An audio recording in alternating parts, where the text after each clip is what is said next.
My name is Andre Ward, and I'm the Associate Vice President for the David Rothenberg Center for Public Policy. Welcome to Both Sides of the Bars, a discussion-driven show that examines various perspectives from the legal system, and including people who are most impacted by it. We discuss critical questions about how the current system works, its intersections with social justice, and we highlight the efforts that are being made to improve the lives of everyone affected. We ask you, the viewers, to spread the word about Both Sides of the Bars and share your comments with us on Twitter at TheFortuneSOC. Today's show is entitled Focusing on the Wrongfully Convicted.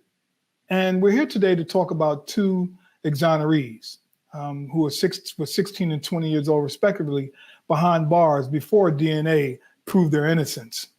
And so, when we think about this whole idea of wrongful convictions, as the pace of DNA exonerations has grown nationwide in recent years, wrongful convictions have really revealed disturbing fissures and trends in our criminal justice system. Those who have been exonerated by DNA testing aren't the only people who have been wrongly convicted in recent decades. For every case that involves DNA, there are hundreds that do not. Only a fraction of criminal cases involve biological evidence that can be subjected to DNA testing. And even such evidence exists, it is often lost or destroyed after a conviction. Since they don't have access to a definitive test like DNA, many wrongfully convicted people have a slim chance of ever proving themselves innocent.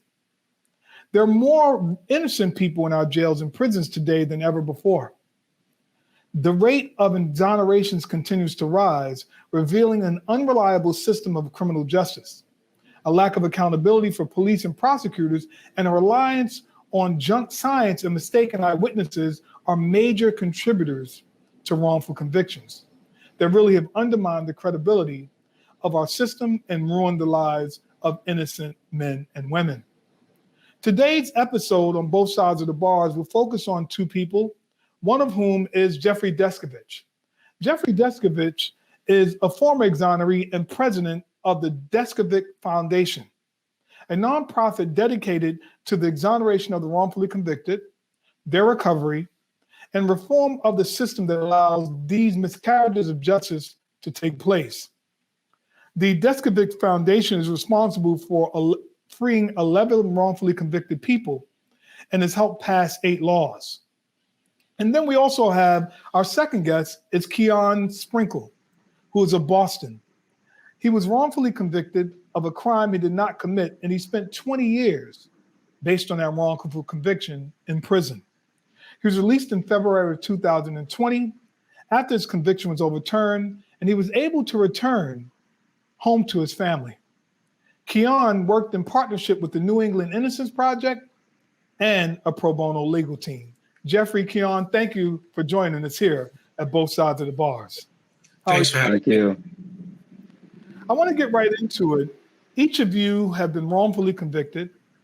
Subsequent to obviously pushing litigation, were exonerated, totally exonerated for your convictions. And here you are now, both involved in work to support others who have been wrongfully convicted so that they too can be exonerated. I want to start with this first question, and I'll start it with Keon, and then I'll obviously turn it over to Jeffrey.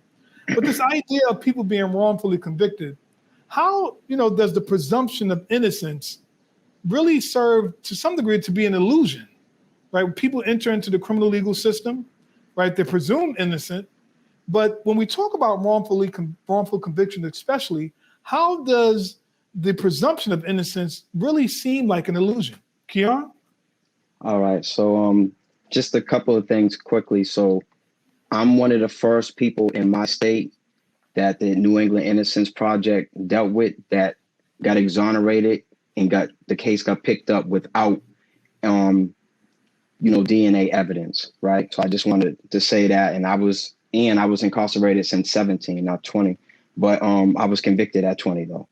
Most of the time when we see movies and things like that, we normally see a perpetrator do a crime, and then we see them pursue the person, and then once the person gets arrested, that's it. So a lot of people are coming into these courtrooms, and as soon as they sit down, when they look at you, they automatically have like a unnoticed bias that, you know, he must be here for something, right? So that presumption of innocence doesn't really exist, especially if you have a lawyer that tells you don't take the stand in your own defense. It's kind of like if someone's talking a lot about one person, but the person never speaks up. Normally, from normal interactions, we tend to think that, well, the person's not saying something because, you know, he's guilty or something, but it could be for numerous reasons why. So I think there's a lot of public biases in you know, public perceptions that we have that make people feel like, you know, a person could be guilty even though they're innocent. And so I want to shift to you, Jeffrey. You know, Jeffrey, you've been home now for several years, right? I know your work, right? You've since come home after your release now. I think you've been home over several years or so. But now, I mean, obviously you graduated from law school following your exoneration. You are an attorney now. And so you know the law, especially as someone who is now an attorney. So speak to that, Jeffrey. The whole idea, yes, you have to acknowledge Jeffrey, obviously, for that accomplishment and the work that he's doing, like you, Keon, to make sure others are exonerated. But Jeffrey, talk to this presumption of innocence, right? How it can obviously be, especially from the perspective of wrongfully convicted, an illusion.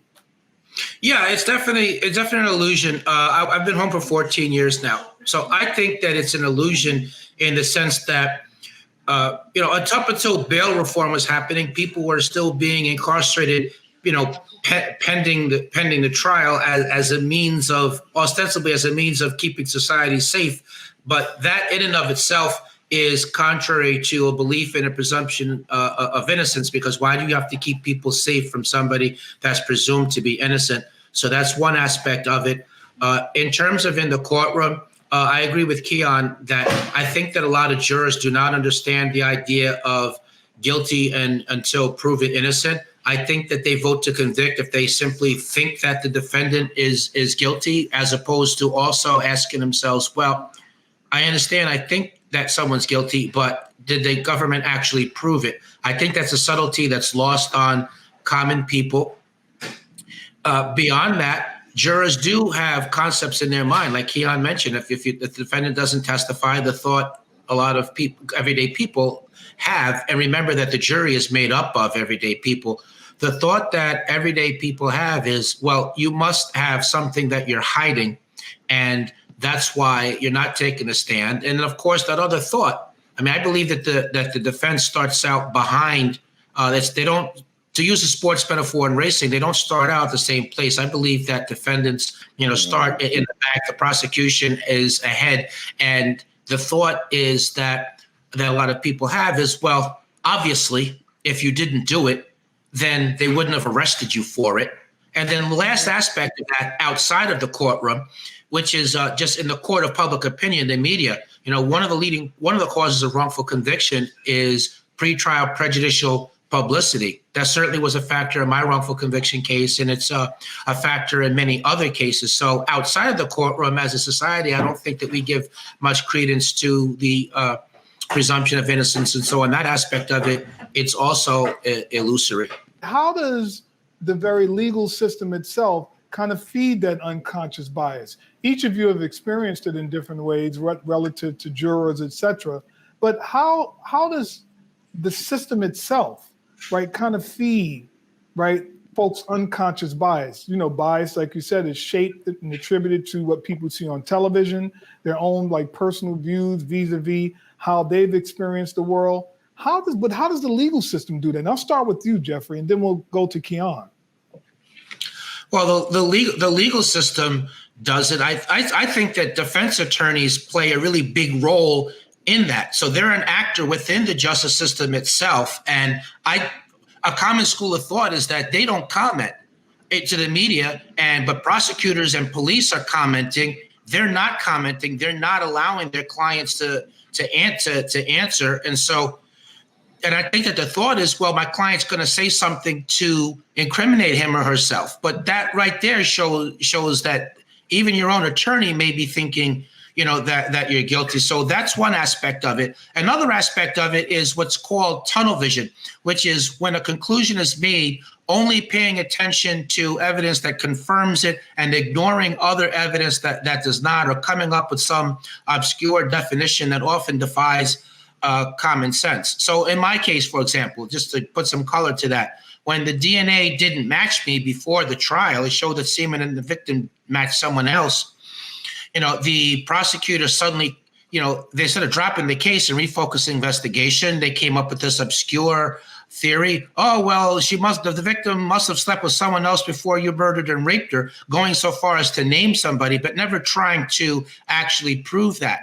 And then actually working against evidence. So the police went in the field, they interviewed 17 witnesses that knew the victim in one way or another, and all of them told the police that there was no consensual sex, there was no boyfriend, but the police did not document those witness interviews, and hence it was never turned over. So I think that those biases are built in. But maybe one last quick point is that one of the conservative points of view from defense lawyers is they're even afraid to put on a defense. Like, I went to law school, I trained under lawyers, and we don't want to call witnesses because then it becomes about their credibility, and and we're taking the burden of proof away from the prosecution, we're putting it on ourselves. But that tactic doesn't work when you're defending innocent people. I think it's really important to put on any and all evidence that you can in order to prove your client's innocence.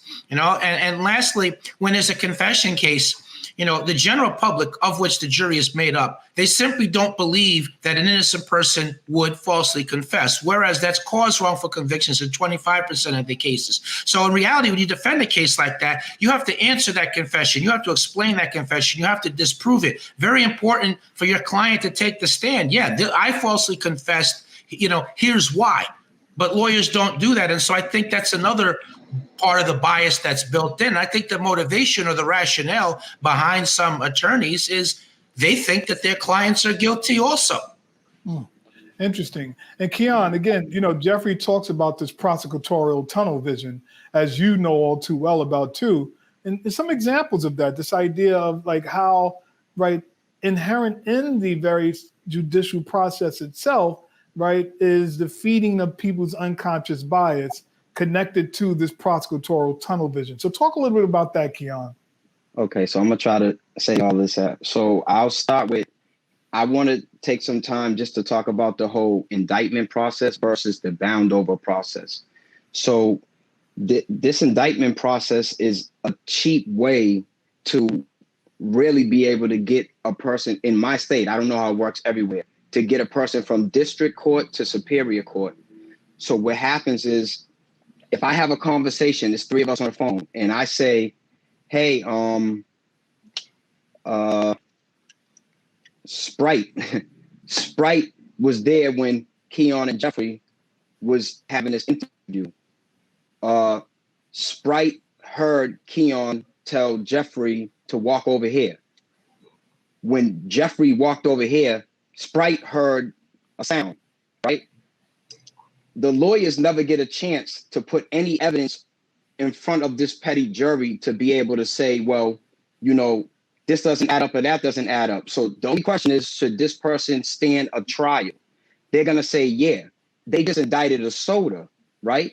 That's how easy the indictment process is. The bound over process was supposed to be the DA puts forward whatever they feel is evidence, and then the lawyers put something to kind of knock that down, and then the judge will decide whether there's enough to bring you over or not. But to stop the power of the judge or even stop that process, they just go for indictment to make it easier for themselves. So that's something that has to stop. As far as the tunnel vision, in my situation, there wasn't no independent witness that ever mentioned me at all. The law enforcement felt as if I was the one, and they went to every witness after hearing from other people and said my name, Keon Sprinkle, to the point that one witness was like, you think he did it? And then it changed to, I'm the one who killed this man, right? And then to the last part, as far as bias, like, I wear jewelry and things, not just because I want to be flashy, but I do it for what I believe Jay-Z has dreads now for. It's like people perceive people when they wear jewelry or have certain hairstyles as being something like this or something like that, especially if you don't live in certain communities. So I feel like when we're on settings like this to show social, expression, and me still be able to talk and be just as normal as anybody else, can hopefully snap that idea of when you look at a person, they look like they committed a crime or they look smart. You can't look no way. You have to either you did it or you didn't. So that's kind of what I feel like the main point is. That indictment process is bananas. And Jeffrey can definitely probably speak about that way better. Yeah, and I think obviously Jeff can speak to that. And Jeff, we'd like for you to speak to that briefly. But I also want to go into the fact that each of you were arrested, right, prosecuted, and sentenced as juveniles, right? And what was that like for each of you, knowing that you were completely innocent of those crimes, right? And then years later now, it's obviously exonerated. Well, I agree with Keon. I mean, in indictment process, there's only one side. It's only the prosecutor. Defendant's not there, defense attorney's not there. So therefore, since they're not present, and the whole process is secret, there's no way to really prevent an indictment, and really any prosecutor can control the grand jury. So the system is even set up where it's not just the prosecutor presenting evidence, but then answering legal questions to the grand jury. So it's like you're an advocate, but you're also kind of a judge, also responsible for giving the law. So I agree with Keon that really is a broken system. Pivoting to the other question that you asked, I was arrested when I was 16. I was wrongfully convicted when I was 17. So it was terrifying to be, on trial for a crime that I didn't commit, and at any age, but really particularly for me at that age, there was all the prejudicial pretrial publicity. It felt like an out of control type of feeling. I had a very limited understanding of what was even going on in the courtroom, and that was a situation that my defense attorney made worse. So he actually found a way to make the attorney-client privilege work against me. So when I wanted to have my mother or other family members participate in conversations with him when he was explaining court procedures or even strategic decisions, such as whether I was going to have a jury trial or a judge trial, or was I going to take the stand or not, he wouldn't discuss those issues with an adult. And I'm 17 years old and I don't fully understand what was going on. And because I had been charged as an adult, I was tried as an adult, and I was given an adult sentence, 15 to life sentence, rather than getting a 9 to life sentence. And because of all those factors, I was sent to a men's maximum security prison, not a division for youth. So here I'm in prison with fully formed adults, many of whom were guilty of serious violent crimes, and I'm in over my head. What am I going to do physically in a fight against a 25, 30-year-old man? And then I got this bullseye on my back because I was not simply wrongfully convicted of murder, but I was also wrongfully convicted of a rape. And there's a vigilante mentality towards people who've been convicted of sex offenses. Keon? So, just briefly, I didn't have the same experience as far as the lawyer that he had. My lawyer was great. My investigator was great, but it was the first murder trial he ever had. And unfortunately, he lost it. But he worked pro bono all the way with me until I finally came home. So, I just want to give a shout out to E. Peter Parker for that. But as far as me going inside of the prison, it was like, it sucks because you just got found guilty. So you're going through shock, because I thought, God ain't going to let me go to prison for something I didn't do. I'm just waiting to go to trial. I had to wait 2 years to go to trial, but I couldn't wait till I got there, even though I was nervous because I'm going to trial, but I didn't feel like I can be found guilty. When I was, though, I'm coming into a man's prison, like he said. Now, I'm coming from a certain area, so there's some guys that might have been there before me that kind of knew me growing up, but I don't know who the victim's family is, who their friends are, or anything. But I have a last name, which is Sprinkle. So every time they called me for ID, to strip, to put clothes on, whatever, it was Sprinkle, Sprinkle, Sprinkle, Sprinkle. So I felt like I was being just hot and stabbed, because it's like, now I don't know which way any harm could be coming to me because everyone's going to know me before I know them. So I didn't even have time to process the fact that I just got found guilty and that they said that I'm going to spend the rest of my life in prison, because I had to just figure out how am I going to stay safe and survive first.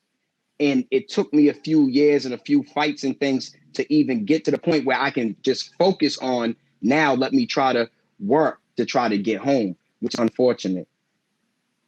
Absolutely. And I know, Jeffrey, if you can talk a little bit more about, just a different aspect of being about the psychological effects of being incarcerated and behind bars, right?